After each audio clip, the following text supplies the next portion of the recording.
So, how am I going to get him alone? I'm going to kidnap him. I'm going to kidnap the President of the United States.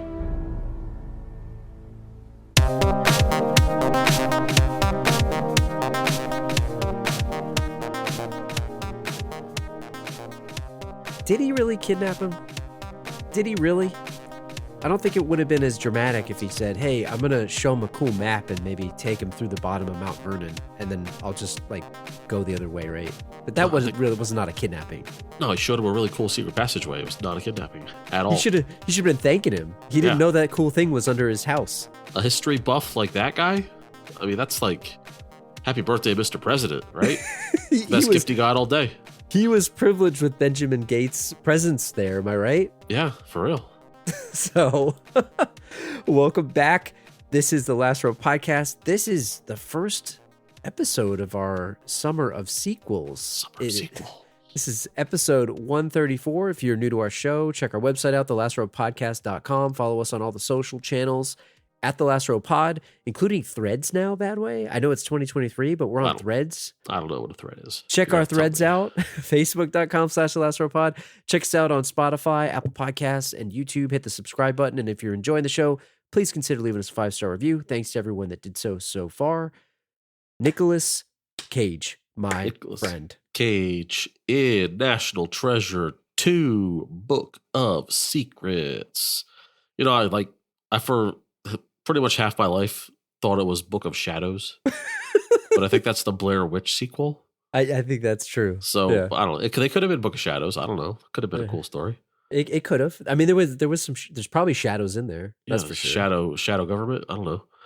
December 21st, 2007. It's a Christmas movie. It's a Christmas movie, of course.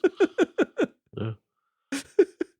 2 hours and 4 minutes. Too long. Too long. Definitely too long. I think we could have cut out some Harvey Keitel. Yeah. I know he's Harvey Keitel, but he probably didn't need that. He collected a paycheck there. What did he really do? He didn't have to do anything. Not much. Action adventure directed by John Turteltaub. Is that he's the same director as the first one, right? Triumphant Return. Yes, he directed the first one. And I think we went over this before, but he also directed a couple of awesome movies like Cool Runnings and Three Ninjas. Great movies. Phenomenon. The Kid. Starring Bruce Willis. Is Phenomenon That's Travolta. Travolta, right? Yeah, that's where he has special powers or something. I don't know. Where he's pointing and it's like a lightning. Yeah, that's the one. He's pointing. I always mix that up with Michael. Dude, all he does that movie is just point. He points and makes a face. Yep, he points and points. He also directed The Meg. The Meg. I would like to watch The Meg. I feel like that's a Last Row movie. Yeah. They're making a second one. Did you know that? Meg 2. Yeah. Megger. Even Megger. even Megger. Yeah. IMDb 6.5 out of 10. Probably about right. Maybe a little high. Rotten Tomato 36%. Too low. Too low, but closer. But I get it. Close. I understand. But I get it. Metacritic 48%. Fair. Probably about right. Letterboxd 2.9 out of 5. It's fair. Maybe a little high. I think I would go 3, and I liked it. A 3? I think I would go 3. This is like a 2.6. I think I would go 3, and I liked it. Yeah. Ben Gates is back, and his father, Patrick, are surprised by Mitch Wilkinson's claims that Mitch Wilkinson, man, just claiming that their ancestor was a conspirator in the assassination of Abraham Lincoln. No, imagine. Okay, I'm going to stop you right there. The plot of the movie is based on a guy accusing another guy's great-great-grandfather of being in on John Wilkes Booth's assassination. Hey, man. This is historical circles. We don't know how seriously they take these things. This might have been like the equivalent of saying like your mom cheated on your dad or something. Yeah, this is like a Yo Mama joke. But in this history circle, this is like, ooh. How dare you? He was a conspirator in the assassination of Abraham Lincoln based on the missing page of Booth's diary that he possesses. Who verified this thing? It's a piece of paper. Yeah, it's a piece of paper. Outraged, together with his wife, Abigail, and his best friend, the writer, Riley Poole. They head to France, England, and Washington to collect clues to prove his honor. How many commas were in that sentence. There was It's a a lot lot. of like fragmented things there. And It's a lot. so I thought it was funny, like when it says outraged together with his wife, is she outraged too? Or he's outraged and she's with him while he's outraged? Like, are No. they outraged together? She's not really outraged. Nobody's outraged except for him, really. He's so offended. And his dad, Sully, the great Gates How name. dare you? Yeah. How dare you? I have all kinds of thoughts about Mitch Wilkinson and his flimsy claim here. We'll get to that later. Hashtag, we'll get to that later. Yeah. But first, I must shock you by telling you that Ooh. IMDb had 0 taglines for this movie. So you know how, and the people out here, I want you to know how seriously I take this show. I take this show so seriously that I went out and did some research. I found the poster and I pulled the tagline directly from the poster. That's how much I care about you all. Would you just turn around as the poster like in your like room I there? think I actually have it in my garage. Hang it up. Is it in your bedroom? No, remember when we Hanging used to above work, your bedpost? work in the movie business? I have a Yeah. whole bunch of random movie I know. posters in my garage. I have How High in there right now. Tomb Raider. Like SWAT. one of the Bond movies. Yeah, SWAT I had on like Maybe my wall. Four Brothers or something weird like that. I don't know. Evelyn Mercer. Evelyn Mercer. But I want the listeners out here to know how much I appreciate you. I went out and I did some research and I found one tagline and it's straight from the movie poster and I think it's a banger. It says, "In order to break the code, one man will have to break all the rules."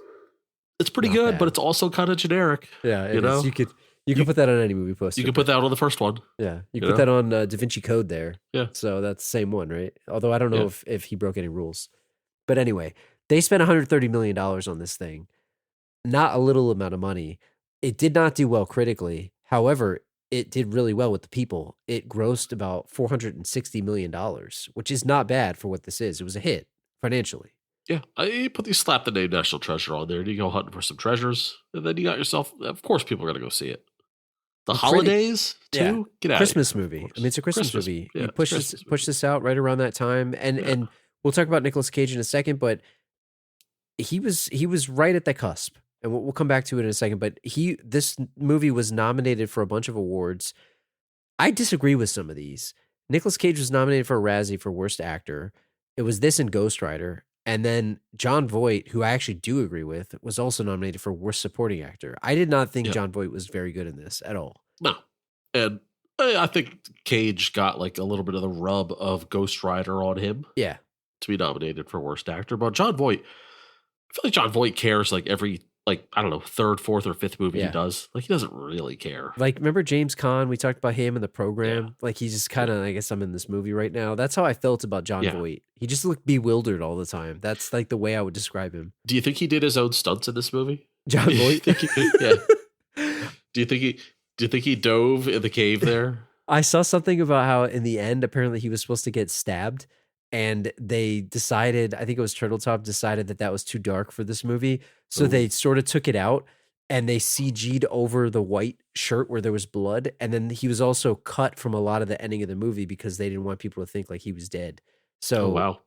that would have been interesting. But he was just kind of there. Like, I don't know. I didn't really. And then I guess he's there for the love story with Helen Mirren. But Yeah. he I was think not great.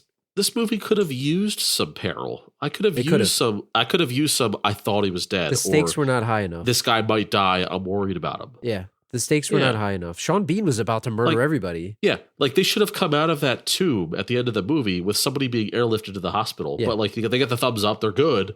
But like it was looking kind of crazy for a second. I was thinking that when I was watching this. I'm like, man, should Jon Voight have died? If this wasn't a Disney movie, maybe he would have died. And maybe he should have Yeah. died.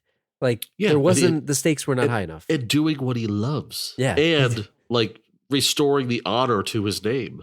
That's what I mean. What better way to go out? I agree with you.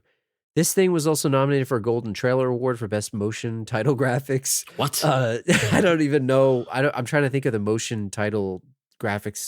I think you're stretching to get awards in this, I don't in this know. movie here. Teen Choice Awards, Diane Kruger was nominated for Choice Movie Actress for Action Adventure. They got 50 categories. And then it was nominated for an MTV Movie Award for Best Movie. And then the Yoga Awards, which is new to me. It's not a BAFTA, but it was Nicolas Cage actually won Worst Foreign Actor, which is somewhat offensive to me because I thought he was good in this. Yeah, it's bull. I'm not going to have this. I'm not going to have this Nick Cage bashing. Slander. Yeah. Speaking of Nick Cage, let's just dive right into this. Let's talk about Nick Cage. Let's talk about the gang. We're going to talk about where they are from the last movie.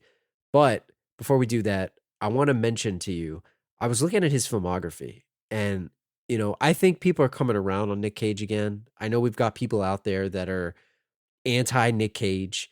I think he actually is a good actor. I'm on the record by saying this. I think it's clear, right? He just does a lot of movies. The guy likes to work. What are you going to do? But this is right around the time where people started looking at him more as like, okay, Nick Cage is kind of a joke. And I think Next Knowing came out right around this time, if I'm not mistaken. Yep. And then he started to do like Season of the Witch. Like right before this, it was some other things, but this is right where it's on that cusp. I think Bad Lieutenant came out after this, if I'm not mistaken. Too. Ghost Rider, Wicker Man, where like Wicker Man's like it's a fun movie, but he's like obviously going off the deep end there. No, for sure, he's kind of doing every movie possible at this point, and doesn't matter if it's being released in theaters or not. He's doing it, and he's kind of messing with his legacy at this point. And I do agree that it has come around to where he's respected again.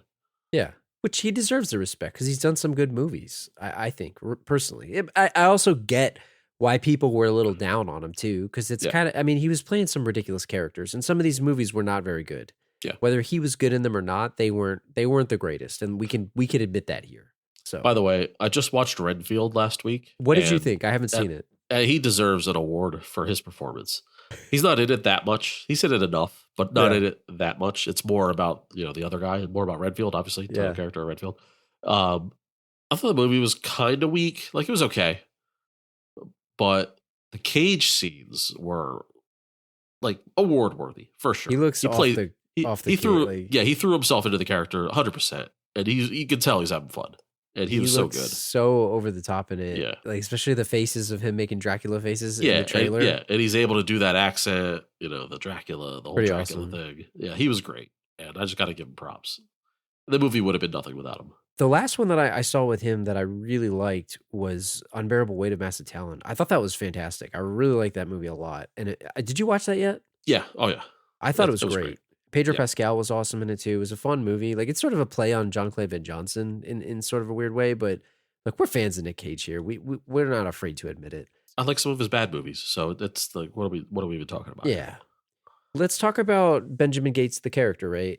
So where he is since the last movie, it seems like he's married to Abigail now, if I'm not mistaken. Yeah. What did you make of that?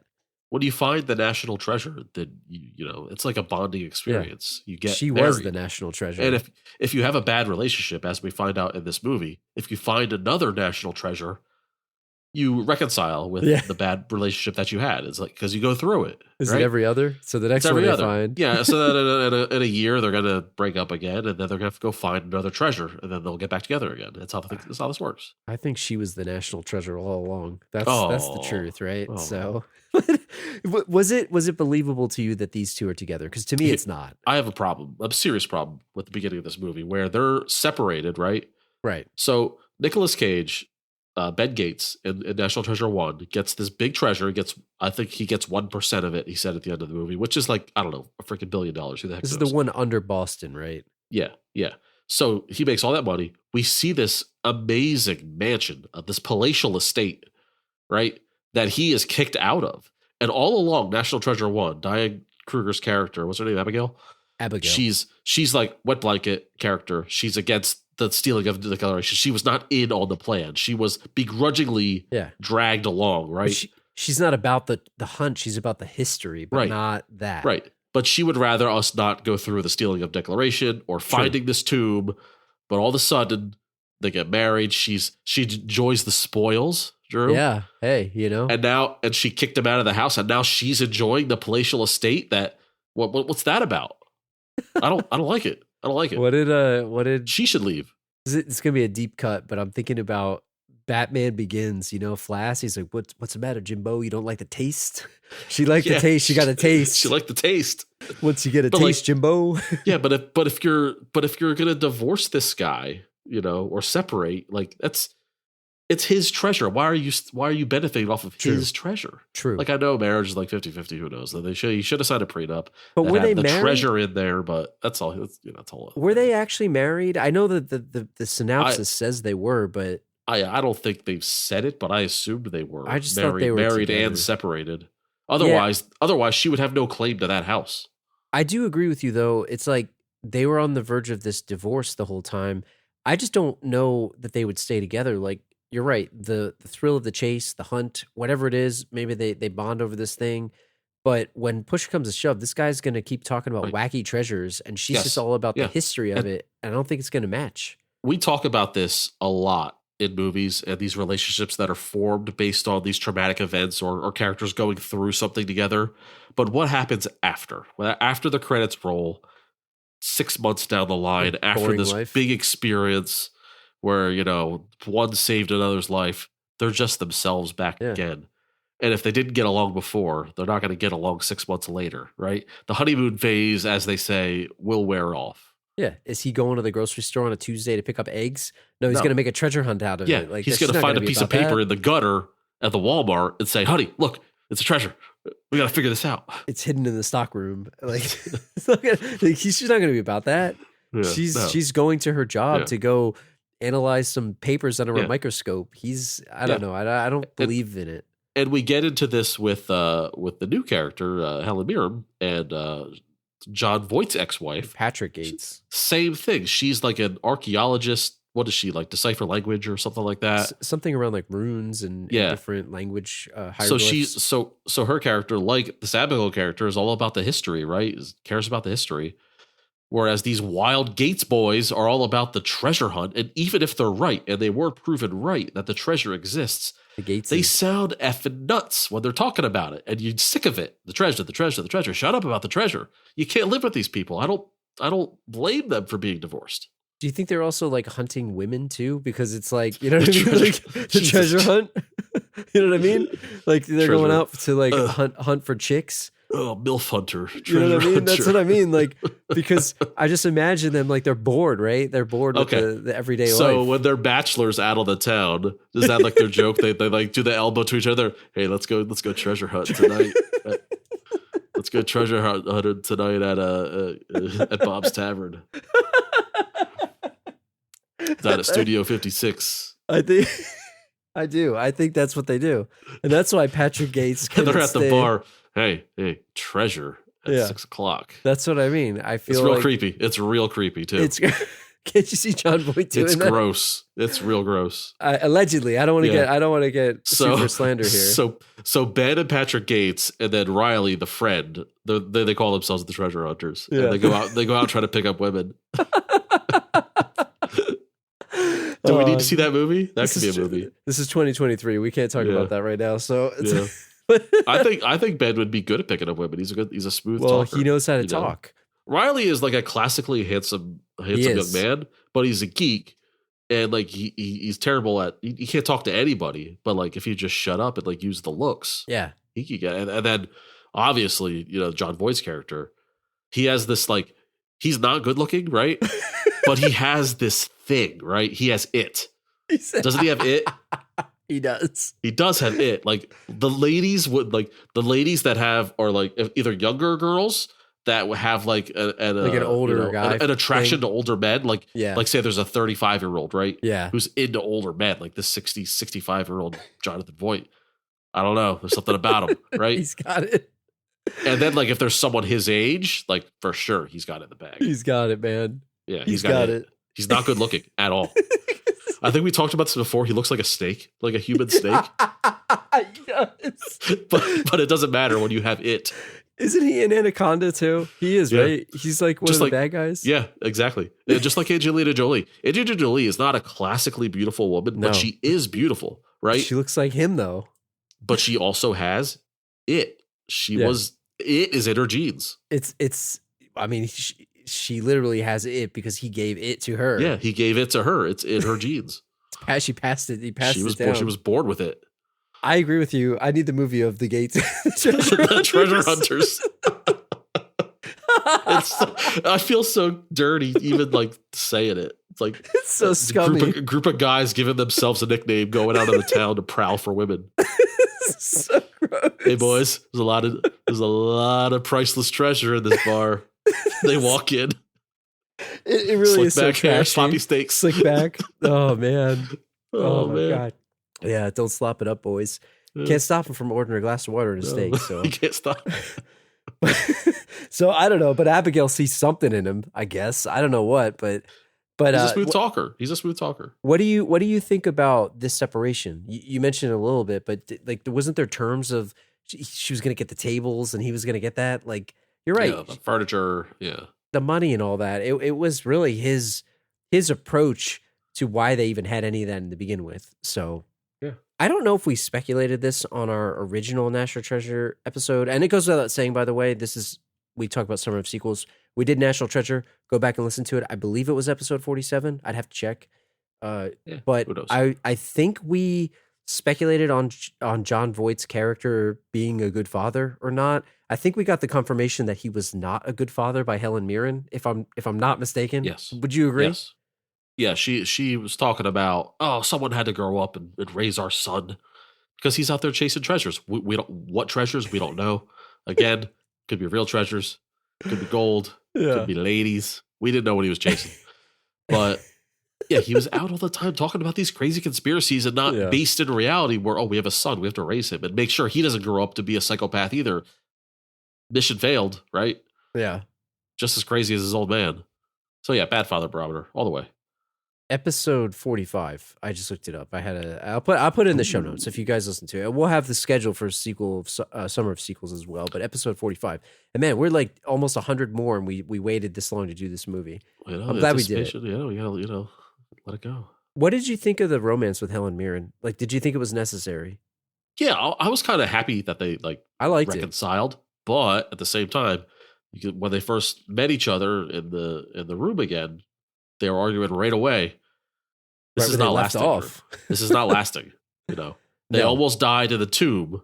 So yeah, they're going to be hot and heavy for another couple weeks, and then she's going to get sick of him again. Yeah, I agree with that. You break up for a reason, and this was 30 plus years ago. But it was nice that they could put their differences aside and say, you know what, we have something special here. At least for now, let's enjoy the moment. And like I said, he shows up. She hasn't seen him in forever. He's got it. She knows he has it. It was that steamy passion. It was waiting. Yeah. They were waiting for it. You mentioned Riley a little bit earlier. Riley Poole, successful or semi-successful or maybe not successful author now. He was one of my favorite characters in the first one. I think he was underutilized in this movie. Yeah, we didn't really talk about our feelings on this movie so much, and I think it's definitely a fun movie. As fun as the first one, not as good as the first one. The story's confusing. And if I have the biggest negative in this movie to me is this character was so good in the first one, and I felt like it was trying too hard that the jokes didn't land in this one. Yeah. Do you feel the same way or no?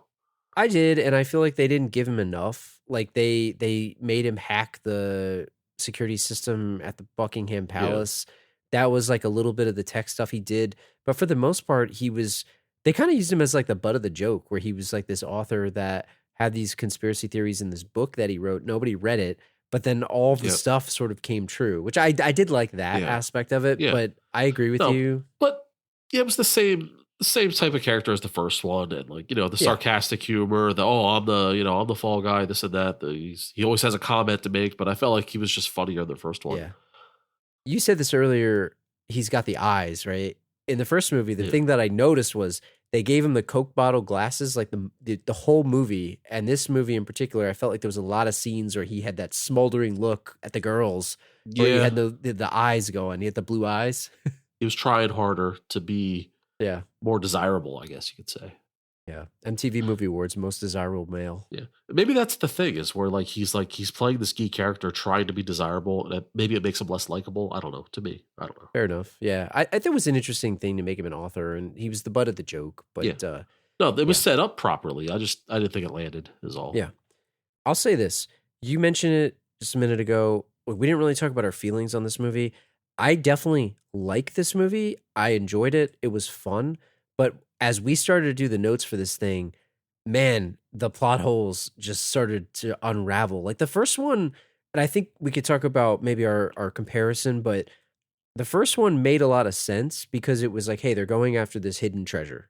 And it was, we've got this treasure and we're kind of going from A to B. And it was this chase between Sean Bean's group and Ben Gates. And there was this weird comparison between them. And they were doing it the wrong way. Gates was doing it the right way.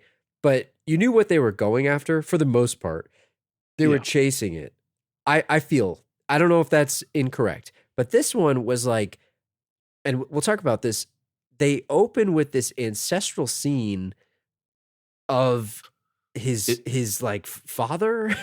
I'm sorry, you said ancestral. I know. I knew you were going to say that like, because I said it. I almost said to you, not ancestral, but maybe it was incestual in some ways. You hear what you want to hear, I guess. That's my fault, not yours. Where's your brain right now? But I said ancestral, but I heard myself say incestual too. That was my fault. No. I heard it in my own head here. But no, we see this scene and it's like, what the hell's even going on here?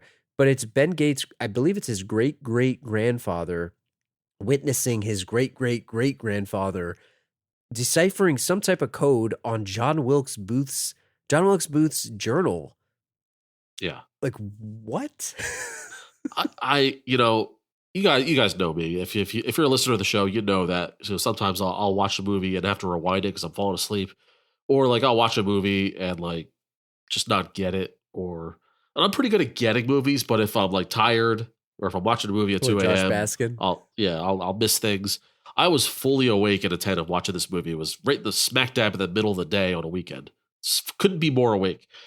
And I still like didn't know what was going on. And I don't think it's my fault. I really don't. No, it's not. It's not your fault. We've got a piece of paper with his great-great-grandfather's signature on it, and on the back of it is the cipher. Like, how is that any implication for or against him being an accomplice to John Wilkes Booth? This is like over 100 years ago. Some asshole pulls out a piece of paper that says, hey, your great-great-granddaddy signed this paper. Yeah. He's sitting up in the balcony like it's some big revelation. There's like 12 people in the audience listening to this historic geek talk about, who the hell cares. I said it to you earlier, but maybe in historian circles, this is like bombshell of all bombshells. Yeah. But I want to go back to the scene, like the history scene. Like these guys, and I never knew about this, the Knights of the Golden Circle. I didn't even know about this. So I learned a little bit of history here. Real. That's a real thing. I guess had I known what that was, the button might have tipped me off, but I was kind of like, oh, this is cool. They're trying to uncover like a thing. And I didn't really know where it was going. And it should have been obvious to me that one of the guys was John Wilkes Booth. But like they went to his ancestor to try to help figure this out. Somehow he get roped into it. He winds up throwing it into the fire. Like there was like peril there, I guess. Yeah. So let me ask you this. So this is what I got out of that scene. When he realized that it was a nefarious character that gave him that code to solve, right? And he didn't want to give the treasure to the bad guys, right? He had a gun pointed at him. And to get out of the situation, he decided to get up, rip the paper out of the journal and try to throw it in the fire and run away while the gunman is 5 feet away from him. Is that like the smartest way to evade a bullet? No. You're not going to run away from a gun. I know guns suck back then, but it's like, what is it, 1865 or something? If he missed, the reload is like 10 minutes. But you got to hope he misses. But if you're 5 feet away, you're not going to miss, right? I mean, unless you're a stormtrooper in Star Wars, you're not missing anything, man. Right. You're right. Like what he should have done, right? He should have pretended maybe to go along with it, write a fake code on there or something. Like if he knew that they were bad, couldn't he have outsmarted them? He could have tricked them with his brain. But giving him the paperback with the cipher on it would then like enable them to possibly get it in the future. And he was like, I can't let this get into the hands of the Knights of the Circle or whatever, because they might end up taking over the United States or something. He did it for his country. Here's what he could have done. He could have acted like it was like the hardest thing to solve. And he could have just picked the paper up and been like, like take this walking home. around the room, like holding it. Like he should have been, he could have been like, walk. Yeah. So here's what he does, right? He gets up, he holds the paper. He's like, oh, you know what? Like I need a little bit more light on this thing. Like he holds it up to the light. And then he could have kind of got like closer to the fire. Yes. Like, you know, like he needs more light and he's like racking his brain. He holds against it and then he goes, throws it in. I thought you were going with, oh shit, I accidentally set it on fire. Sorry guys. Oops. Damn. I need to see this. Like, oh no, blow it out. That's a better way than to try to get up. Like he's moving as slow as possible to get up. This guy's got the gun basically to his face. Of course he's going to get shot. Yeah. So, guys, this is for all you listeners out there. This is some advice that I want you to take. If you're ever in a situation where you're 5 feet or less away from a gunman, your better bet at survival is to go towards him, not away. Yeah. Go for the gun. Don't try to run away. If you're running away, you're banking on the fact that this guy's not going to shoot me. And he's going to shoot you. He's going to shoot you. Oh, he will. He's going to shoot you. So go towards him. I don't care if you can't fight. Your only survival method is to go towards him or do what he says. Because they won't expect you to go towards him. Yes. You might get shot also, but you're in the same spot you are if you tried to run away. He's going to shoot you in the back. Yeah. You pull some Steven Seagal Aikido here. Like slap the gun out of his hand. Why isn't there a Aikido class in every school in America? There should be. You know, because so everyone can learn how to disarm a gunman. But don't they say like Aikido's like BS fighting or whatever? The people that claim Steven Seagal is like a showman versus a fighter. Aikido is a great style. We can debate whether or not Seagal is a master of it or not. That's the debate. I thought that they always said that it was just like, or at least his style of it is he just throws people. That's it. All he does is throws, and you have to allow him. It's all about body momentum, Drew. It's like clotheslining everybody without the ropes. Take out an entire room without breaking a sweat. I still stand by the fact that this guy should have gotten closer to the fire. I like and that. Stood up and just kind of I can't solve this thing. Man, like it's so hard. I'm usually good at this stuff too. And then he just throws it in the fire, like, and then he runs. At least you're further away, and he's far enough away where if the guy misses, then he's gonna take forever to reload, and you're free. The kid was there, so he had to protect the kid. He had to protect the kid. So he had to protect the kid. And he died in a pathetic way, too. It was a pretty pathetic death there. But so fast forward to today, you got Ben Gates giving some talk with his dad about this Civil War thing, and his great-great-grandfather is some type of hero that tried to save the Confederacy from returning. And then you got Ed Harris showing up, like you said, at the top of this, basically in the lecture hall. There's 15 people in there. And he's like, no, they're wrong. I got a piece of paper that proves it. What proof is that, really? There's no proof. It's no proof. It's a piece of burnt paper that may or may not be 200 years old. So, 2 questions for you. Why would anyone care about this paper 100 years later? And why would anybody believe him off of this piece of paper, even if it fit in like a Lego? His name's on a piece of paper. It said nothing. The belief part is an irrelevant question because the first part, the care part, is what takes over. Who cares? I just don't understand it. And then all of a sudden he's a mastermind behind the death of Lincoln. Drew, your great-great-grandfather, his best friend was John Wilkes Booth. Do you care? Is that gonna affect your day to day? See, that's is your wife gonna leave you because of it? Because you didn't tell her? That's the other thing, right? Like I get that it's about honor for him and it's about their family is like shepherds of the American history and all this stuff. But would you really care if your ancestor killed Lincoln? Like I know, look, killing Lincoln is a big deal. Yeah. There's a difference between killing Lincoln and conspiring to kill Lincoln. Okay. Yes. Conspiring, but like the guy who pulled the trigger, okay. But it's like everybody has like a crazy family member, right? It's like, oh, that's Uncle Jim or whatever, Uncle right? Jim, this guy's crazy. Like he killed Lincoln. Right. Or it's like, is it worse than like, oh man, my great grandfather was a Nazi soldier. It's like, is that any worse, or does that affect you? I think, here and now. I think that I don't want to say that's worse because I don't know, right? But I would say that is a movement. That's like a movement. You were part of a movement. Now this was a crazy plan by some nut job or but whoever. Maybe this. I guess if you're the Confederate, whatever these knights of whatever, not the Knights of Columbus. I was Yeah. thinking about that, but maybe that's a movement too, I guess. So maybe that Knights is of a movement. Sidonia? The Knights of Sidonia? What? I guess this is also a movement Yeah. because it was the Confederacy. So maybe Yeah. it's the same, and I'm Yeah. negating my own argument. Sure. If your great-great-grandfather was Robert E. Lee, Yeah. like, do you have to like tell everyone you meet, listen, before you get to know me and like me, I just want you my to know. great-great-grandfather, I just want you to know my great-grandfather was And Robert I'm E. sorry. Lee. And I'm sorry. Like, do you have to apologize for your great-great-grandfather? I don't know. I mean, it's weird because I don't think especially if you're this guy, right? John Wilkes Booth. And he wasn't even John Wilkes Booth.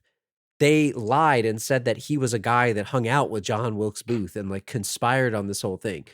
But then they acted like he was the mastermind. Like Ben Gates had nothing to do with this guy. There was nothing to do with it. This entire movie, all the crimes they commit, all the felonies, It's for nothing. it's all for honor. Yeah. It's all for honor that nobody cares about. For hubris is what it Yeah. is. It's hubris. He should go to jail just because. Yeah, and I don't feel like it's worth it. But the thing is, like the other movie, right? The other movie was more on. I guess they said his didn't they say the older Gates were crazy because they were searching for this treasure that didn't exist? Yeah. It's sort of the same thing. His dad was labeled a loony because of his entire life of just on and on about treasures. There's no treasure. Well, Yes, I guess this is kind of the same thing, but it's also not. It's not the same. But the thing we were saying earlier too, where this movie compared to the first one, at least the plot kind of took you know where you were going. Like this is, hey, this guy's a co-conspirator of this murder, big deal, and then it turns into a hunt for the golden city of Cibola, which is such a weird thing. But you mentioned the crimes, and they're all for nothing. Let's talk about some of these things. So maybe we could look at some of the things that he did. We could say like which ones are okay, which ones would you excuse, and which ones are maybe crossing the line. Yeah, let's rapid fire these. Yeah. So the first one, disturbing the peace in France, flying a drone, talking to the police officers. I kind of think the police officers would be dicks about it, right? They were. Maybe this is in the drone infancy, maybe 2000. What Fair was enough. this? 2005, 2007, Six? I believe, or 8. whatever. Yeah, well, it was Around pre that time. smartphone. It was pre smartphone, like at time of filming, anyway. Moto Razor time. Yeah, Motor Razor time, which we'll get into.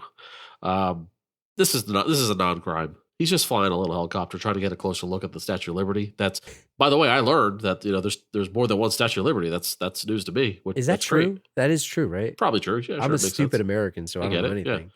I didn't know France kept one of their own. That's great. I mean, good for them, right? One for me, one for you. That's great. Ours is bigger, whatever. Yeah. I mean, they made it, but no, I'm just kidding. I don't. Yeah. So the other one, breaking into Buckingham Palace and stealing a wooden plank from the Resolute desk from the Queen. Yeah, and we talked about this while we were setting this episode up. As an American, is it less of a crime or less of a big deal in an American's eyes if you go around messing around at Buckingham Palace? Isn't it more funny than a crime? It's a war crime. it's a war crime. A war crime? You're an American on foreign soil. On foreign soil. No, pardon my ignorance. What exactly is Buckingham Palace? I've heard of it, but what is it? That's where the royal family. It's like their The Queen- it's like is that the where White the Queen House. lives? That's like their White House. Okay, so the prince and the queen and all that, they live There's there? other places, but All right, that's fine. we have international listeners. By the way, you got UK Lee. Yeah. I honestly don't know much about the royal family, so I didn't know that was tied to the royal family. Like We're ignorant Americans over here. I thought it could have been like the equivalent of like, oh, this is like the U.S. Capitol or the Pentagon. It's I have no idea.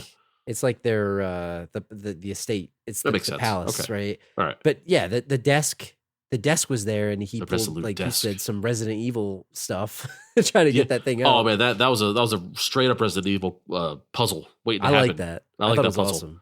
Did you know the Resolute desk? Have you heard of that before? I had because I knew that there was. I've never heard There of that was. either. I knew the one in the White House, and I knew that there was one in England, and I knew that they were sort of like twin desks or whatever, but I Yeah. didn't recognize the history when he was Yeah. talking about from the HMS Resolute. I didn't realize Yeah. that's what it was. And when I say I don't know much about like UK history and English history, I mean to say I also don't know a whole lot about US history. I'm not a history guy at all. I have He's no not a idea history what buff. happened before I was born. Yeah. Zero clue. 1984 and beyond. That's it. Yeah. Well, you are on record saying you don't do historical movies, and I don't. you don't do That's olden me times, being dumb, stupid American. current times. But no, this is like a slap on the wrist. He's fine. Yeah. This is hijinks more than anything at Buckingham Palace. I do like the idea of like if you break into the White House, it's your own country. Like, you can't do that. You know, It could be treason because, like, what are you doing in there? Are you trying to steal something special, or are you trying to like spy? Right. But if you're an American and you mess around in Buckingham Palace, that's like hijinks. It's like if Mr. Bean broke into the White House, that's hijinks. That's funny. We're not gonna punish him. It's okay. Yeah, it's the same thing. So I don't know. I would look at it as domestic. It's not domestic. It's foreign interference. Yeah, I'm just imagining an episode of Mr. Bean where it's like he breaks into the White House and he stumbles into a closet, and then all of a sudden a meeting breaks out where they're talking about Secret War stuff, and he's like eavesdropping, and he's doing that. Ooh, that face. You just wrote it for yourself there, right there. That's a perfect episode right there. And you could do the whole thing with Mr. Bean in the White House. He's still alive, right? He's still alive. Yeah, I think so. Yeah, Rowan Atkinson. What about the car chase in the middle of London, which was honestly probably my favorite part of the movie? Now we're talking about felonious behavior on both ends, right? Yeah. So first of all, up to this point, has there been enough of a dispute between Ed Harris's crew and Nicolas Cage's crew, enough of beef to where bullets need to start flying? To warrant weapons. Bullets? Do you think it was pretty quick for the bullets? It was. They shot right away. And in crowds of people in London, right? Uh-huh. But but so did John Wilkes Booth's people too. Yeah, so you know, I mean, he's just carrying the history. That's the legacy of the Wilkinson family here. That's what it is. And let me ask you this: this is another question. It has to do with the Cage's guilt or innocence in this scenario. If someone's shooting at you, right, and there's a car chase because you're trying to get away, are the crimes you commit driving, on the wrong side of the road, or that's a good one, running over pedestrians in the streets trying to get away yourself? Are you responsible if you're trying to save your own life? I guess it depends on how the British government views that there, but I think that's a really good one, man. This seems like boorish American behavior to me. Yeah, it's like all these idiot Americans. These Americans come over here and they have a high-speed chase. What is this, a movie?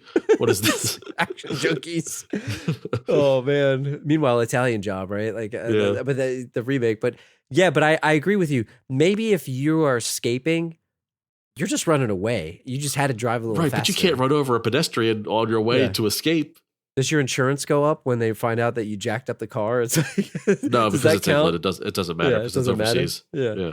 But I wonder that, like, they're going to find, any insurance company's going to find a way to jack up your price. That's absolutely true. So they're going to be like, man, you got into a car crash. That is so funny. It's like, oh yeah, this guy's shooting at me, so I had to drive like crazy and I hit 5 cars. It's like, man, well, yeah, we're going to have to, you hope you understand. We have to bump up your premium. in the United States, State Farm, whatever the heck. In the United States, that's absolutely happening. They're finding any way to jack up your rate.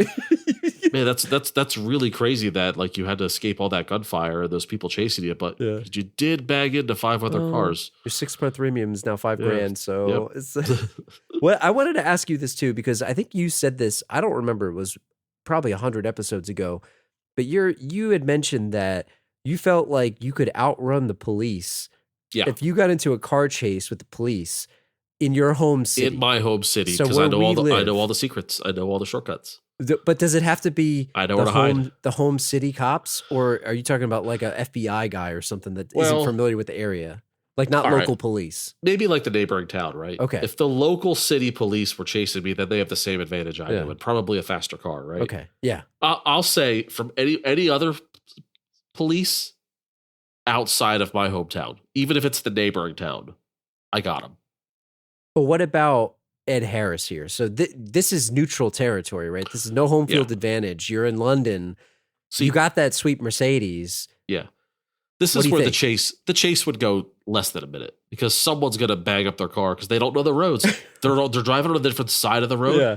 London, isn't it full of like one-way streets? Yeah, all over the place. It's not the same as driving on a typical American road, right? Well, not to mention the fact that he's driving in reverse the entire time using the backup camera.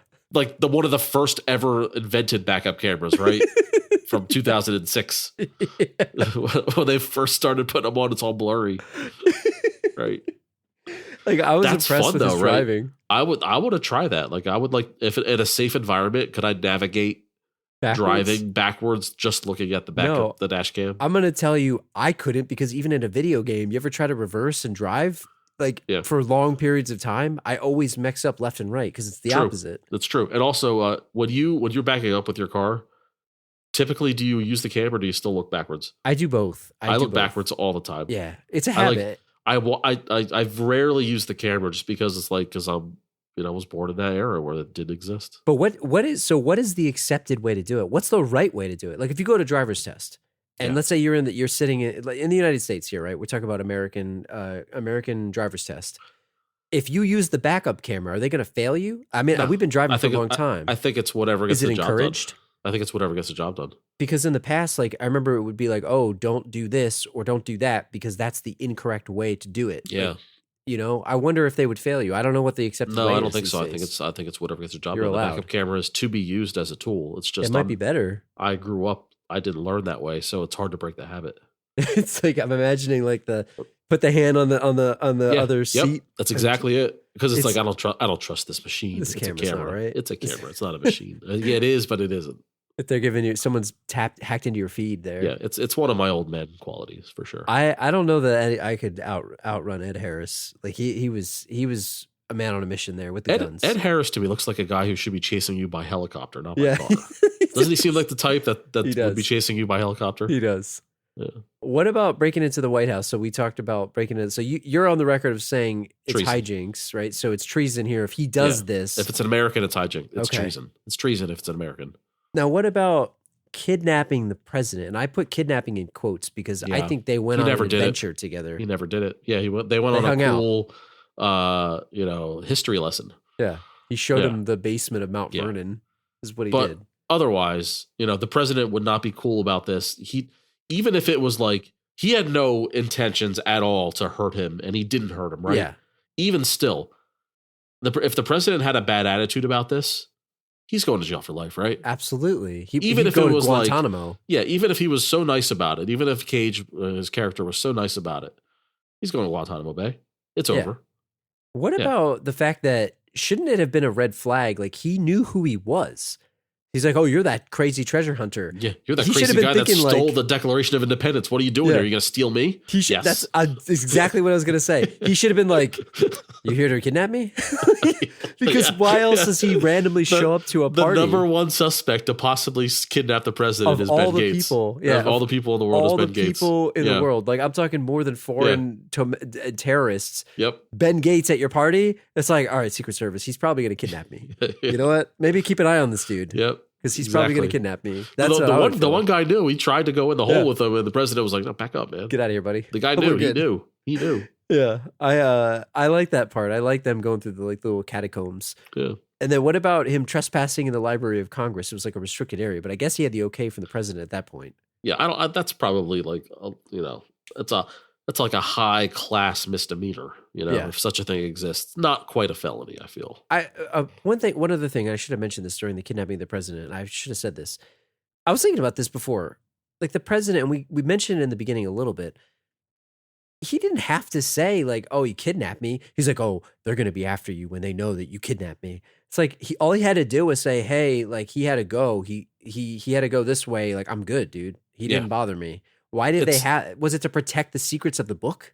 No, I think it was to give the movie more, stakes. Like, oh man, now Ben's on the run from the police, right? All right. I thought he said something about the book. That's all it was. No, I don't think it had anything to do with protecting the integrity of the book. I feel like it was an unnecessary, workaround just to make the stakes higher in the movie. Yeah. Look, we can't talk about National Treasure Book of Secrets without talking about the Book of Secrets. The actual Book of Secrets. What do you think about this book? I think it's pretty awesome. The Book of Shadows? Oh, I love it. I love the Book of Shadows. Sounds like an incantation.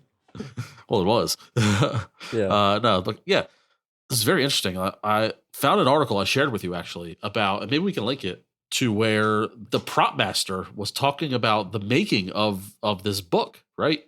And it actually is a big ass book and they went through and they found handwriting styles of all the presidents, and he was afraid that Cage was going to flip through it and stop on a page to where the camera caught it, so they had to try to make it real.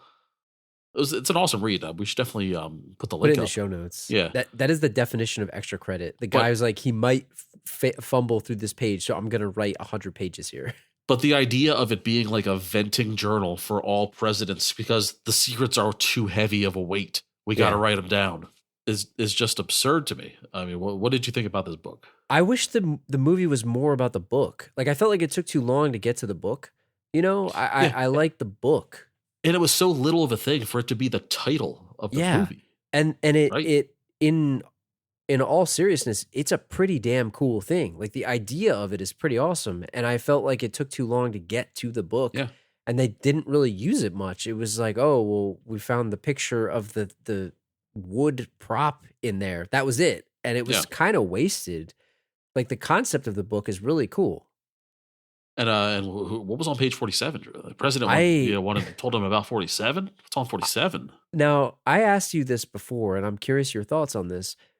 Was he asking him to do reconnaissance for him on 47? Because that's how I originally took it. Yeah. But I think you said that. He clearly read the book and knows what's on 47. Maybe it's a puzzle to another mystery in America or treasure. And he's like, hey, buddy, check out 47. Both you and I could find this interesting. Let me know what you think about it. And at the end of the movie, he's like, I think I can help you with that, sir.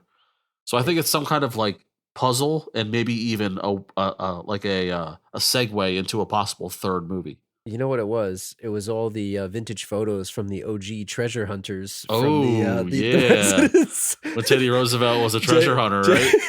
Yeah. JFK and Marilyn Monroe. Hell yeah. Check out page 62, buddy. 62.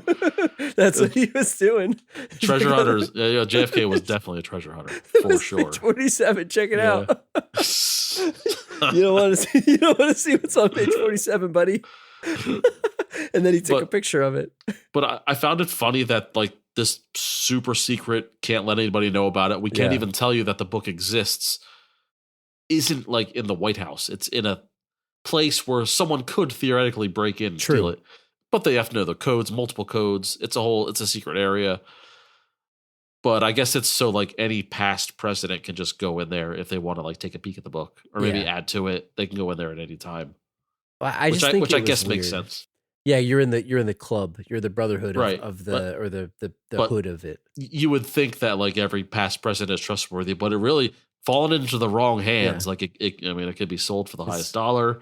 It could be kept in someone's bathroom. I was gonna say this book might be in Mar-a-Lago right now. Yeah, if a former president were to go take it, and which is within his right because he's former president, and just wants to use it as bathroom reading material.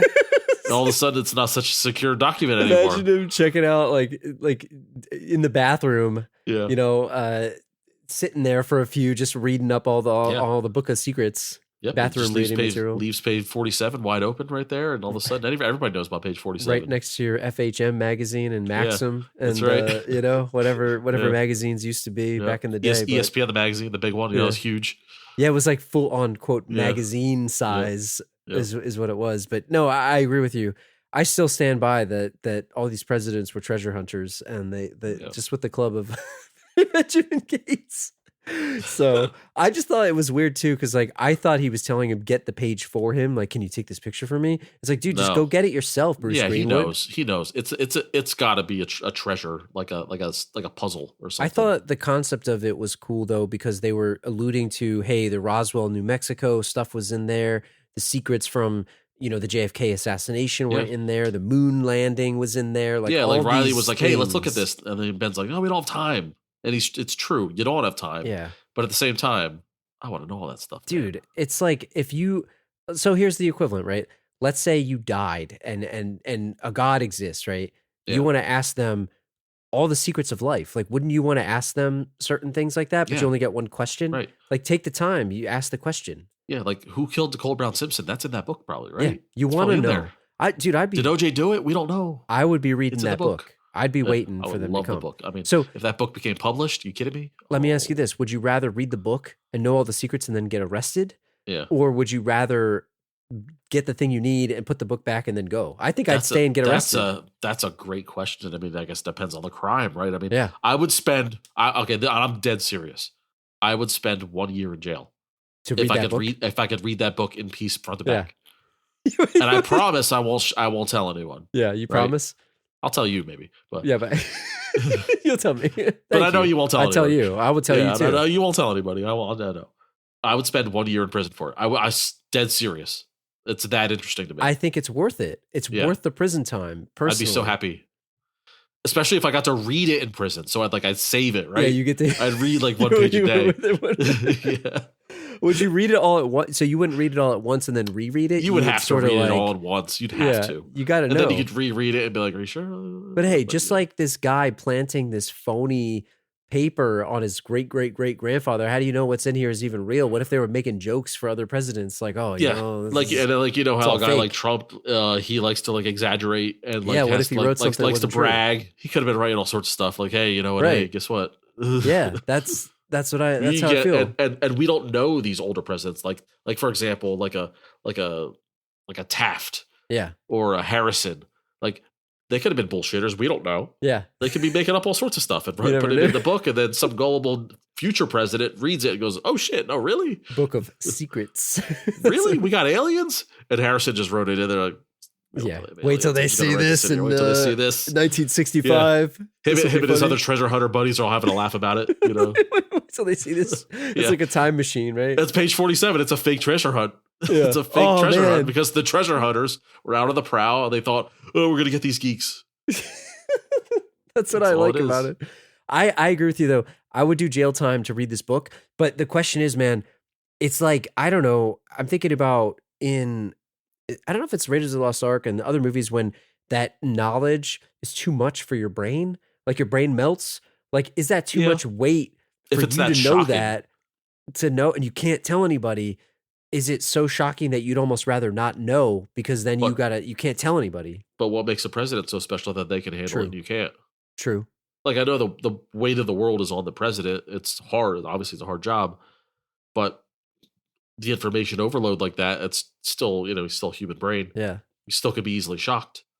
I think that you can handle it. I don't think it's going to be like, there's no afterlife situations, like, because nobody knows that. Yeah, that's true. Unless somebody died and came back. Yeah. I mean, maybe alien stuff could blow your mind. Maybe the proof of ghosts existing could blow your mind. Yeah. And change your worldview. I don't know. I mean, there's all that stuff in the news now. It's July 2023 about the alien stuff coming out, which is super fascinating to me. That's a whole other podcast for another day. But man, that stuff's fascinating. It's like the president probably knows that. That's the first thing I look for is aliens. I think the majority of people would look for the alien stuff. If you got elected, would you be like, take me to Area 51? I think we talked about this on our Independence Day episode, but I would be like, take me there. That's the first thing I want to do. That's day one. That's day one stuff. You go, but they don't let you. It's above your classification. You're not even allowed to see it. Yep. The real people that run the country, Drew. Maybe one more thing about the book, and it ties back into what Ben Gates did, but we said that the president asked him to take a picture, and he took a picture of the picture. He used his Motorola Razr, right? Yeah, this is not the iPhone X11 or whatever the hell. Did you have a Razr? Did you ever have one of those? No, I didn't. I had a V600. That was like the one above it, right? Like the next one that came out. It was fatter. It was fat though, Yeah. It's a fat flip. But if you had a Razr, pictures, yeah. I mean, this guy was taking pictures of this thing like he was going to decipher a code. Anyone that's taken a picture on original flip phones knows that thing looks like it was taken in a steamy bathroom, like mirror. The blurriest picture you can imagine. And you're going to give it to the mother who's trying to decipher this. She's not going to see the dots. Like, do you like how she used a magnifying glass? Yeah, that's not going to do it, lady. You can't enhance. This isn't like CSI. Yeah, I immediately saw that. When I saw him bust out his Razr to take a picture of a picture, I'm like, that's the blurriest. And then you got a old man, John Voight, going, you could send a picture on this thing? Which was like a straight up Motorola Razr commercial. Definitely a commercial, yeah. And then speaking of pictures, I like how earlier in the chase, when they were chasing from Buckingham Palace, one of my other favorite moments of this was he didn't have a phone. She's like, oh, you don't have a phone? We can take a picture of this thing? So he had the genius idea of hold up the thing and drive through a red light and take a traffic cam picture, which is even blurrier than the Razr picture. Yeah, like it would have been worse. I feel like it would have been worse. Looking like aliens. Yeah. It's like looks like a ghost. and then he hacked into the camera and got the picture of the picture. Again, genius idea, but a lot of reliance on 2006 Yeah. technology, which Yeah. in reality would not get the job done at all. It's going to be impossible not to make this episode like 3 hours long, but we'll try to get out of here quickly. We got another few minutes here. We got to talk about the Cibola and Mount Rushmore here. They go to the City of Gold. They went through all these clues. We talk a little bit about them. They wound up going through they found the eagle plank, and then there was some eagle at Mount Rushmore. They wind up at Mount Rushmore, which may or may not have been a cover for this thing. But again, don't understand it. It doesn't matter. The plot is so convoluted. And cover up for what? I don't get it. It doesn't. There's no reason for them to wind up here outside of, hey, remember the Lost City of Gold? Like, we should have one of those. And that was cool, right? But one thing that really stood out to me, and I just have to call this out really quick. Did you notice all of the flies buzzing around? Yes. Like Vigo situation? Oh my God. The buzzing of flies is what was happening. There must have been nothing they could do about it, so they had to just like sit there and take it. Yeah. It was so distracting. They channeled their inner Vigo of Carpathia, man, because they it was like one of those things where if you know, you know. It was one of those things where like I was watching them act and I was swatting the flies for them. Yeah, I just wanted to like help them out. Yeah. It's like, dude, I'm sorry. I'm watching movies and this is the crap that I'm thinking about. I'm like, how did Nicolas Cage not swat the hell out of these flies? It's like, you ever have the most itchy itch of your life? Yeah. And you can't scratch it? Yeah. That's what that is. That's what that is. But you know what? Know what else it is? That's being a professional, man. It's a good actor. Because as Christian Bale said, and you quoted him. Yeah. That's what that is, man. Yeah. That's what that is. It's being a professional or not. And Nicolas Cage is a professional. He can act with bugs in his face. That's what it is. He doesn't get enough credit, you know? Yeah. So he should have won an award for that. Yeah. Like, where's the award for that? Yeah. Like, I don't even know what you call it, like laser focus. Yeah. Like, due to buzzing of flies is what it should have been. It was a hell of an effort. But they wound up in the Legends of the Hidden Temple somehow. In that there weren't Olmec wasn't there, but they wind up in they don't have any medallions left. They're out of medallions. They were the least, so they knew where they were going. Let me say that first. Yeah. They were the least prepared treasure hunters of all time. Am I right? Yeah. If you solve a clue that opens up a secret passageway to a cavern, it's obviously booby trapped, right? Right. Like, obviously, it's booby trapped. They had no anti-booby trap stuff with them besides flares and lanterns.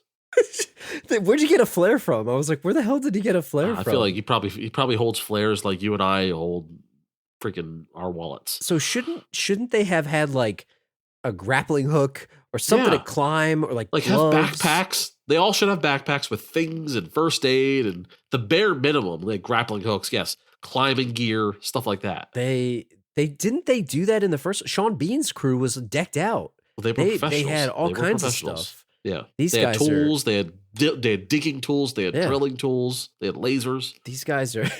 They had weapons in case there were mummies in there that came to life. In case Emotep showed up. Amateur hour, man. Yeah, I was surprised Emotep didn't show up because this place was straight out of there. But it seemed like an Egyptian, even though it was in freaking South Dakota. So I don't know how to talk about this. We'll have to get through a couple things here, but first off, I want to ask you. So they find this lost city of gold, and the whole point is it's like underwater. There's all these aqueducts and all kinds of stuff that's running underwater. But like, what would actually happen if a city of gold was found? Because they had archaeologists in there like cataloging things, but I'm imagining people like chipping things off the wall. Yeah. You saw Riley steal gold blocks, put it in his backpack. Yeah, I don't know who owns that, man. Like, I guess it's like, if it's a national park, then like, does South Dakota own that, or is national? So it's the United States. I'd like to think if there's like, say there's a homeowner with like a shack that's like within the vicinity and like he owns the land directly above it, does he get what's below it? Like, I know like, don't you own like a certain amount of airspace above your roof or something like that? Does that extend to down below as well? Until eminent domain and the government comes in. But see, the whole thing is like, they're all proud they found this thing. This thing was in the Book of Secrets. It was secret. They didn't want it to be found. The government knew about this. The presidents knew about this thing, and they outed it. It's bad for the America. Like, they didn't want it to be found. I feel. I don't know, but man, it's all those riches though. Those riches. Could chip away at the national debt, man. Yeah, there you go. What about escaping the pit? So, long story short, they're in this pit, and this is where, like, I was gonna tell you we should put Ed Harris on the villain scale, but like, Eh, this is again another thing where I don't know if this is a Disney thing, but Ed Harris is openly carrying weapons and shooting at them with a gun in London, bowling people over. And then he shows up here and he's got a knife to Diane Kruger's throat. He's threatening murder. And then he winds up basically saying, like, I only did this so that you would come here with me. Right? Yeah. Like, what the hell was his motivation? No, and even before that, like when they had to jump from the weight bearing pillar, right? He helped get everyone up. He went first. He threatened everybody, said, "Hey, F you, I'll go first." And you thought that he abandoned them, but no, he came back to help. And in that story I told you about, the prop master, he talks about the movie going through countless rewrites, and where the guy had to redo the Book of Secrets multiple times based on where it was going to be in the story, blah blah blah. But this screams of that to me, right? Of the script showing Ed Harris's character being one way for most of the movie, then at the end, all of a sudden, he's a good guy. Absolutely. Or he's like, change of heart. He's just one of the gang. He wants to have credit, right? It's like really weak motivation. Like, No. I actually think we should skip him on the villain scale because I he don't turned think good he's at the worth end. it. And he never, like, his character said, I just wanted to get you on this chase with me. I got to be honest. Shouldn't he So have just all of asked the him? shooting, all of the everything. Shouldn't he have just said, like, hey, It's I for think nothing. I know that there's a city of gold somewhere. We should go find it. You want to And join he would me? have been in. He would have been so in. He would have Yes. absolutely been in. Yeah. He didn't have to fake that his ancestor was a co-conspirator of the John Wilkes Booth assassination of Abraham Lincoln. Like, talk about the most convoluted Yeah. For plot real. of all time to get him there. The most important question that I have for you, though, is Ed Harris, he dies. He's Yeah. dead. He dies dead. in this water wheel thing where they have to hold open a door. There's 5 people in this room, and they have to hold open this door. Only one person has to stay behind so that they can get out, and the water's going to fill up the room. Someone's going to drown. Yeah. My question for you is, how do you determine who has to stay and hold the door? Because Ed Yes. Harris wanted to be out. Shouldn't it be, you're the oldest dude. Like, I'm sorry, Patrick Gates. You're an old Yeah. man. You don't got much time left. Well, Maybe you're staying here holding the door. It's a complicated question, Drew, because one would think that the honorable thing to do was for Patrick Gates to step up and volunteer, right? Like, I'm an old man. I'm an old man. I've lived my life. I've been through this treasure hunt my entire life, looking for treasures. I achieved my goal X amount of years ago in Boston, and now here I am again.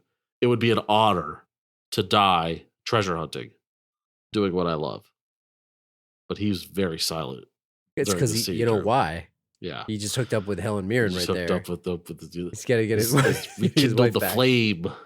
He's treasure hunting. That makeup sex. He's That treasure 20 hunting. year in the making makeup sex. He's Yeah. got pills, Drew. He's got pills. John Voight, absolutely. He's John got. Voight, yeah. He's got an IV. John Voight. It's like Bane. He's got the venom sheet. He's got the button. Like in the cartoon, it's green. It's like neon green. It's blue for him. It's Yeah. it's. I love the idea of he's got the Bane like venom shooting directly into his. Does it go into your balls like right Yeah. into it? Yeah. Like he's got the button. He's got to push it. Oh man, He's ready. no, yeah, but like you can't just say the oldest person dies. That's not fair. I don't know. I don't know. I mean, should I it would be say worst person dies, and that would be Ed Harris. But Yeah. like he's the aggressor in this scenario, so it's definitely not going to be him. He definitely should be the one. Yeah, it's definitely not going to be Abigail because she doesn't even really want to be there. No, really. she didn't want to be Yeah. there. Riley just hanging out. He's the tech guy. Riley, that's not fair because like he's the tag along. It should be one of the freaking Gates brothers. The right? Gateses. The Gates, one of the treasure hunters. One of the right? Gateses. I agree with you. I think that is. I still say oldest man should die. I'm sorry, oldest man should die. He doesn't have much time I think that left. you're going to have some hate mail for that, Drew. I because think that's I will. Not the way, because I could die tomorrow, and someone's grandpa could live to be 120. They should draw straws. That's what they should do, right? Draw straws or Draw have a swimming straws contest. while the water is piling up, we're gonna have this conversation. Race. Whoever gets there first gets to get out. That's fair, not fair. Right? That's not fair to the old people. Well, hey, man, you gotta young, survival of the blood, fittest. young blood, survival of the fittest. Really, what it is like you just go. You don't even debate it. You just you just go. You sit by the door and say, I don't care what you guys say. I'm going to be right here. Someone push the thing. I'm going out. Nick Cage, man, he said at the time, "Hey, we'll figure it out. I'll get you out of here. I'll figure out how to get you out of here. I will." And they had some wooden planks. They could have found a way to hold that door up. But Ed Harris was like, I think he wanted to die then in the end. No, what I want to know is, would you volunteer yourself to stay back? Let's say it's you, your wife, your daughter, me, and your mom and dad. All right, yeah, I think I would because would Drew? I would. I wouldn't want my dad to be the oldest. You know what, guys? I love you all. Dad's the oldest. He stays. Yeah. But I should be the one to say, you know what? No, Drew, you have a family. You got something to live for.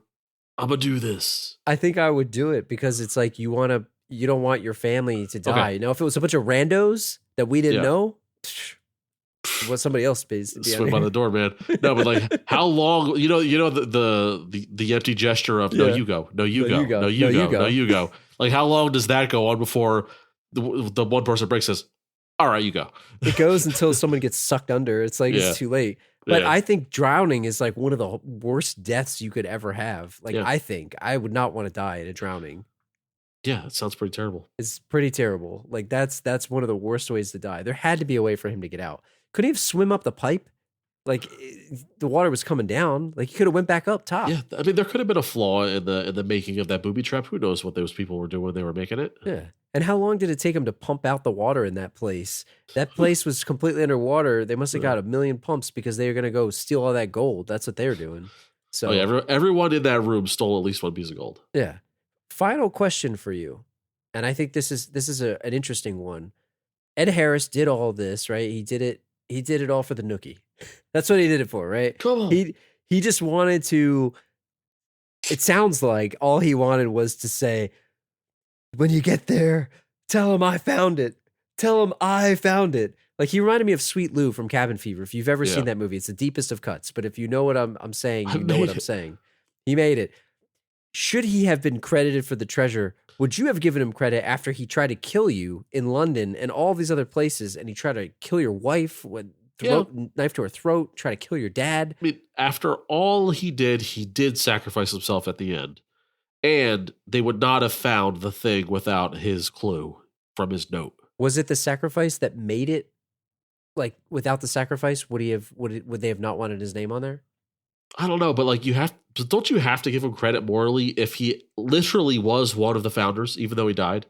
I mean, it's like doing a guy dirty if you just like let him die for nothing, right? I got the impression that Ed Harris, like they did it the right way. They gave him like second billing. They're like, oh, by the way, yeah, Wilkinson was there too. Like, oh yeah, you got to credit him too. I got the impression Ed Harris wanted them to say, he found it. I found the city and we were there. Like he found it, but they didn't do that. They got top billing. Again, this is one of those things where nobody cares, right? Yeah. No one's going to know or care who found this thing. It's just the news is going to be, oh, it's like, cool, they found this thing. But I guess we're not living in the world of history buffs. These guys, I guess you said this earlier, the circle of the history buffs, they know the names and they know whose names are tarnished and they know who names should live in infamy and who should go down in history as the greatest explorers and this and that. And that's important to them. So, and I think Ben would respect that. I'm thinking like movie credits where it's like, oh, City of Cibola found by Ben Gates, Patrick Gates, Diane Kruger's character, Abigail Gates, Riley Poole, and also starring Mitch Wilkinson. Yeah, and featuring. Mitch Wilkinson. Yeah. Featuring. Or introducing Mitch Wilkinson. Yeah, but that counts. That still counts. He's there. He's there. So, yeah, I just think it was interesting. I think you'd have to give him credit to your point because he was literally there. And even if they lied, they'd have found his body when they pumped the place out. They're like, oh, who's this guy? But it just seemed like he jumped through a lot of hoops just to go on a treasure hunt with his buddy here. You know when you see the tomb and like you see the skeletons of all the people of the past. It's like, what are those guys' stories? Yeah, that's true. All the people that found the place and just didn't make it out. I'll tell you what, you're not the first. I saw a picture of Ed Harris as we were doing a Google image search with Tales from the Crypt hair. Oh yeah, so he looked like a skeleton. He is the Crypt Keeper. When the Crypt Keeper was alive, he was Ed Harris. We figured that out. I feel like we should post that picture. Yeah, do yourselves. Yeah, look it up. We're not lying. He's got skeleton hair like the speed bus like driver. the bus driver from Speed 2. Speaking of, our next episode. Yeah. I think you called him corpse hair, if I'm not mistaken. So yeah. Anyway, I know we got a couple emails we'll get to in a second, but man, I had fun watching this. I know I'm dumping on the movie, but I had fun watching it. It wasn't as good as the first one, in my opinion, but it was still fun. It was fast paced and it was a good time. So what more could you ask for? Yeah. So I just want to call out a couple emails here we got really quick. I know we got a Jay, friend and listener of the show. He wrote in. He sent us a really good email. I'll read a couple points of it. He said, I love the first National Treasure movie, but somehow never got around to seeing this one. So thank you guys for reminding me about it. And then I really loved what he said because he called this out, and this is how you know he's a fan of the show. He says, does Nicolas Cage get nominated for a 2023 Last Row Award for Best Movie Meltdown? I rewound the sequence and rewatched it 2 more times, and it was awesome. Usually an actor plays a character having a meltdown.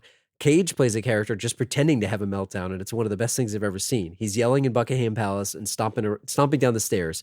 He's interrupting people's conversation to let them know what he's saying is more important than what they're talking about. He slides down a railing backwards, which I've never even seen anyone do before, and mocks English police using British accent to get arrested. Too good. And we were talking about using that clip as like the opening because it was so offensive probably to our British and UK listeners, which was like ridiculous. But I thought that was too funny, but thanks for writing in, Jay. And speaking of UK as well, we got another email from a listener from the UK named Charles. So we have UK Lee, now we have UK Charles, and he says, hi, Badway and Drew. Following a recommendation from a colleague to listen to this amazing podcast, I would just like to say that your work is great. Major kudos to all the prep and execution you put into this production. You can tell you pour your heart and soul into this baby. My only negative feedback is that you have not reviewed Aliens. What the hell is going on? Maybe you are overworked, underpaid, and tired. So mistakes do happen, and I hope my email bumps this movie up to your backlog. Joking apart, great show, and keep it going. All the best, Charles from the UK, that little island across the pond. How fitting in this movie we did it, and which is in the UK. But what do you think about Aliens? Summer of Sequels 2025. Yeah. Aliens. Do the first one first, right? We'll get to it. We'll get to it. Yeah. So, yeah, speaking of the next episode in the Summer of Sequels, we published our schedule. We are doing National Treasure Book of Secrets. This episode, we're back on Thursday, July 27th with I Still Know What You Did Last Summer. The one after that is Major League, then Speed 2 Cruise Control, Child's Play 2, and RoboCop to round it out. We'll put the schedule again on the website. Check it out, thelastrowpodcast.com. If you're enjoying the show, please consider leaving us a review on Apple Podcasts and Spotify, Podchaser. In the meantime, we'll see you guys for the next one. All right, Drew, I got to go hunt for some treasure. Treasure hunting? We'll catch you guys later. Where are we going? Treasure hunting? What are the rules of engagement? What are the tools of the trade? You talked about bringing a grappling hook, to the treasure hunt. What are your